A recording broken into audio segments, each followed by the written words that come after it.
A very short story. Poppy story. She pushed him through the gate which led to the church. Hundreds had turned up to pay their respects. It was Remembrance Sunday and everyone wore their poppies with pride.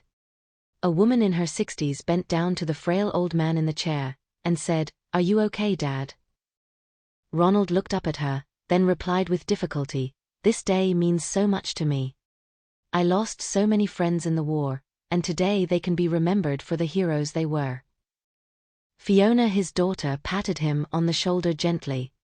When she was a young girl, she would hear her dad sometimes crying in his bedroom, while looking at old photos of his fallen comrades, his friends. Lately her father had taken a turn for the worst, but today Ronald was adamant in attending, so he could pay his respects. Fiona peered at him while he stared at the many graves in front. A lot of his family were buried there. She knew he missed them dearly, and this broke her heart. The parade on the road in front of the church was brilliantly executed. Afterwards the Reverend gave a speech, then 4 men placed wreaths down in honor of remembering the people that had gave their lives in protecting us. This made Ronald feel emotional. "Are you okay?" she asked, worried for him. He peered up, then answered, "This day makes me feel so proud. As you can see, sweet daughter of mine, no one will ever forget them. All of my courageous friends that I was blessed to know in the early part of my life will stay with me forever, and when it's my time, I want you to know that I love you very much." Fiona kissed the top of his head. "And I love you as well." After the service had finished, Fiona pushed her dad back to the car, which was parked just down the road. 20 minutes later they were back at the care home, where he had been a resident for the last 5 years.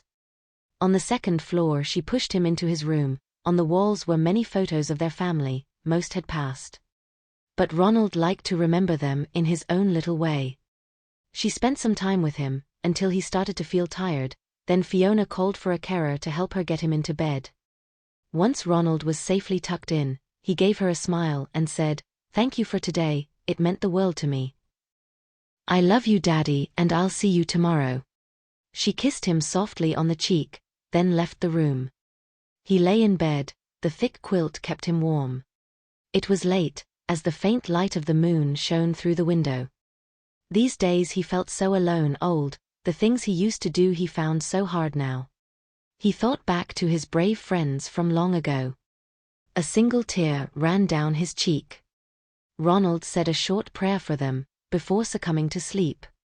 Later that night, after so long, he saw his comrades again, while they stood in a tunnel of radiant light, then they welcomed him in with open arms. The end.